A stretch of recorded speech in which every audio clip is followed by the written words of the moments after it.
ఇవాళ కానీ బాధతో చెప్తా ఉన్నాను సార్. ఇవాళ పొద్దున్న నుండి ఆరోగ్యశ్రీ సేవలు బంద్ అయిపోయినాయి. మంత్రి గారికి తెలుసు విషయం. అధ్యక్ష, ఆ రోజు 5 లక్షలది 10 లక్షలు చేసినాం ఆరోగ్యశ్రీకి అని చెప్పి పెద్ద పెద్ద మాటలు మాట్లాడినాం సార్. మనం ఈ అసెంబ్లీలో కూడా మాట్లాడినాం అధ్యక్ష. కానీ అధ్యక్ష, 5 లక్షలది ₹1 చేసినామా, 5 లక్షలది 20 కోట్లు చేసినామా అనేది కాదు అధ్యక్ష. కనీస బిల్లు ఇవ్వట్లేదు. ఆరోగ్య శాఖ మంత్రి గారేమో నేను ఎప్పుడు పోయినాను ఏ విషయంలో అయినా కూడా పాపం వారు సంపూర్ణంగా నాకు మద్దతు ఇస్తూ ఉంటారు. డాక్టర్ సంజయ్ గారు చెప్పిన సమస్య వెంటనే తీర్చాలని చెప్తారు. మరి ఎక్కడి నుంచి ప్రాబ్లం వస్తా ఉందో నాకు అర్థం అవట్లేదు అధ్యక్ష. ఇవాళ మనం ఇవాళ private medical care establishments act గురించి మనం ఇవాళ డిస్కస్ చేస్తున్నాం, లా రిపీల్ చేస్తున్నాం. ఇష్యూ ఏంటంటే అన్ని ప్రైవేట్ మెడికల్ హాస్పిటల్స్ ఇవాళ అసలు ట్రీట్మెంట్ ఇవ్వడం బంద్ చేసిన తర్వాత what are we talking about? మనం ఏం మారుతున్నాం ఇంకా ఇప్పుడు మనం ఇక్కడ కూర్చొని? కనీసం వాళ్ళ బిల్లులు ఇవ్వలేదు, హాస్పిటల్స్ ఎట్లాగూ సర్వ్ చేయట్లేదు. మనకు హాస్పిటల్ సర్వ్ చేయనప్పుడు what are we talking about అధ్యక్ష? మళ్ళీ ఇంతకుముందు కూడా చాలాసార్లు చెప్పినాను, చిన్న చిన్న సమస్యలు కూడా మా హాస్పిటల్స్ కానీ, నా కొరుట్ల కాన్స్టిట్యూన్సీలో మెట్పల్లిలో హాస్పిటల్ గురించి కానీ దేని గురించి మాట్లాడినా కూడా అధ్యక్ష ఒక్కటి కూడా నెరవేరలేదు అధ్యక్ష. ఇదే సమస్య నేను డే 1 ఈ అసెంబ్లీలో కాలు పెట్టినప్పుడు చెప్పిన సమస్యలు ఇవాళ 22 నెలల తర్వాత కూడా సిమిలర్ సమస్యలు ఉన్నాయి అధ్యక్ష. అధ్యక్ష, ఇవాళ ఎంత బాధాకరం అంటే అధ్యక్ష, మళ్ళీ ఈ మధ్యనే నేను చాలా ఏళ్ల తర్వాత అధ్యక్ష మంచం పట్టిన మాన్యం అని న్యూస్ చూసి చదివాను అధ్యక్ష. మళ్ళీ మాకు చిన్న ఉన్నప్పుడు చెప్పారు అధ్యక్ష ఆ న్యూస్ గురించి. ఇన్ని సంవత్సరాలు పోయింది అధ్యక్ష. ఎక్కడ ఈ ప్రాబ్లం వస్తా ఉంది అధ్యక్ష? ఎందుకంటే నాకు తెలుసు ఆరోగ్య శాఖ మంత్రి గారు అన్ని విషయాల్లో తన పాపం ముందుకు పరిగెడతా ఉంటారు. మరి తనని ఎవరు ఆపుతున్నారా? తనకు సంబంధించిన బిల్లులు ఎవరైనా ఇవ్వట్లేదా? తనకు సంబంధించిన ఫైనాన్షియల్ బిల్స్ ఆపేస్తా ఉన్నారా? ఆరోగ్య శాఖ మంత్రి గారిని ముందరికి వెళ్ళనీయకుండా చేస్తా ఉన్నారా అని నాకు డౌట్ వస్తుంది అధ్యక్ష. ఎందుకు అధ్యక్ష అంటే నేను అధ్యక్ష నా స్వంత కాన్స్టిట్యున్సీ గురించి అధ్యక్ష, స్టాఫ్ గురించి కానీ అధ్యక్ష, మా మెట్పల్లి హాస్పిటల్ కూలిపోయే పరిస్థితిలో ఉందంటే పాపం ఆరోగ్య శాఖ మంత్రి గారు వెంటనే రెస్పాండ్ అయ్యి వాళ్ళ సంబంధిత అధికారులందరికీ కూడా ఇమ్మీడియట్ గా యాక్షన్ తీసుకోండి, అక్కడ కొత్త హాస్పిటల్ 75% అయిపోయింది, దానికి వెంటనే బిల్లులు తీసి ఆ హాస్పిటల్ కంప్లీట్ చేయండి అని చెప్పి ఆయన నా ముందరే ఫోన్ చేశారు అధ్యక్ష. అందరికి కూడా ఒకసారి కాదు 3-4 సార్లు ఫోన్ చేశారు అధ్యక్ష.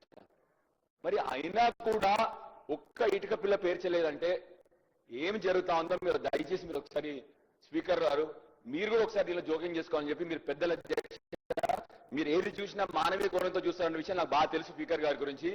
మీరు కూడా ఒకసారి ఈ విషయంలో మీరు కూడా ఇన్వాల్వ్మెంట్ తీసుకొని సంబంధిత ఆరోగ్య శాఖ మంత్రి గారిని అదేవిధంగా ఫైనాన్స్ మంత్రి గారిని కూడా మన అందరి మీటింగ్ పెట్టి దయచేసి రిక్వెస్ట్. అధ్యక్ష, మళ్ళొక విషయం అధ్యక్ష, మళ్ళీ మొన్న అధ్యక్ష నేను ఇక్కడికి వస్తా ఉంటే మా ఆశా వర్కర్లు అందరూ నా ఇల్లు చుట్టుముట్టినారు అధ్యక్ష. ఇవాళ కూడా అరెస్ట్ చేసినారని ఇప్పుడే నాకు న్యూస్ వస్తా ఉంది అధ్యక్ష. ఆ రోజు శ్రీధర్ బాబు గారు చెప్తా ఉన్నారు అధ్యక్ష, మేము గవర్నమెంట్ లో ఉన్నప్పుడు అధ్యక్ష 2,500 జీతాన్ని అధ్యక్ష 10,000 జీతం చేసినాం అధ్యక్ష కేసీఆర్ గారి ప్రభుత్వంలో ఉన్నప్పుడు అధ్యక్ష. మీరు 18,000 చేస్తా అని చెప్పారు. మీరు ఏదో చెప్పారని చెప్పట్లేదు నేను. ఎందుకంటే ఇవాళ ప్రతి ఒక్క పని గ్రౌండ్ మీద మనం ఆశా వర్కర్తో చేయిస్తున్నాం కాబట్టే వాళ్ళ జీతం పెంచమని చెప్తున్నాను అధ్యక్ష. దే డిజర్వ్ ఇట్ అధ్యక్ష. మీరు పెంచుతా అన్నారు, మేము అయినా కూడా మీరు ఎట్లాగో మేనిఫెస్టోలో పెట్టి చాలా చేయలేదు, మేమే దానిలో పోము. నేను ఎందుకు చెప్తాను అధ్యక్ష అంటే గ్రౌండ్ మీద ఇవాళ ఏ పని జరిగినా ఆశా వర్కర్తోనే ఈ ప్రభుత్వం చేపిస్తా ఉంది. ఫీల్డ్ విజిట్స్ కానీ ఫీవర్ విజిట్స్ కానీ అన్ని కూడా ఆశా వర్కర్లతో చేపిస్తా ఉన్నాను అధ్యక్ష. దయచేసి మిమ్మల్ని రిక్వెస్ట్ చేస్తా ఉన్నాను, వెంటనే ఇక్కడ ఫైనాన్స్ మినిస్టర్ గారు ఉన్నారు కాబట్టి వారికి కూడా రిక్వెస్ట్ చేస్తా ఉన్నాను అధ్యక్ష, వెంటనే ఆరోగ్యశ్రీ బిల్లులు ఇప్పించి పేషెంట్లకు కష్టం కాకుండా అన్ని హాస్పిటల్స్ వల్ల బంద్ అయ్యే పరిస్థితికి వచ్చిందంటే మీరు అర్థం చేసుకోవాలి అధ్యక్ష. అదేవిధంగా ఆశా వర్కర్ల జీతాల అధ్యక్ష చిన్న బాధాకరం, ఇది ఆరోగ్య శాఖ మంత్రి గారికి. కొన్ని హాస్పిటల్లో మామూలు బీపీ గోళీ ఉంటుంది అధ్యక్ష, టెల్మా, చాలా మందికి తెలిసి ఉంటుంది ఇక్కడ బీపీ ఉన్న వాళ్ళందరూ కూడా. టెల్మా అంటే మామూలు సామాన్యమైన గోళీ అధ్యక్ష. ఆ గోళీ కూడా హాస్పిటల్ లేదు అధ్యక్ష.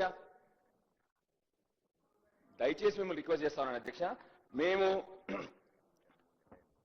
అధ్యక్ష అధ్యక్ష చిన్న విషయం అధ్యక్ష, జనగాంలో సిటీ స్కాన్ మెషిన్ వచ్చి 3 నెలలు అయిపోయింది అధ్యక్ష. కనీసం ఇన్స్టలేషన్ స్టార్ట్ అవడం కూడా అవ్వట్లేదు అధ్యక్ష. 3 months అయిపోయింది అధ్యక్ష. దయచేసి ఆరోగ్య శాఖ మంత్రి గారిని ఇండిపెండెంట్ గా పెట్టి వారి పనులన్నీ జరిగేటట్టు, అదే విధంగా ఎందుకు చెప్తాను అధ్యక్ష, మళ్ళీ ఇప్పుడు వైరల్ ఫీవర్ స్టార్ట్ అయింది అధ్యక్ష.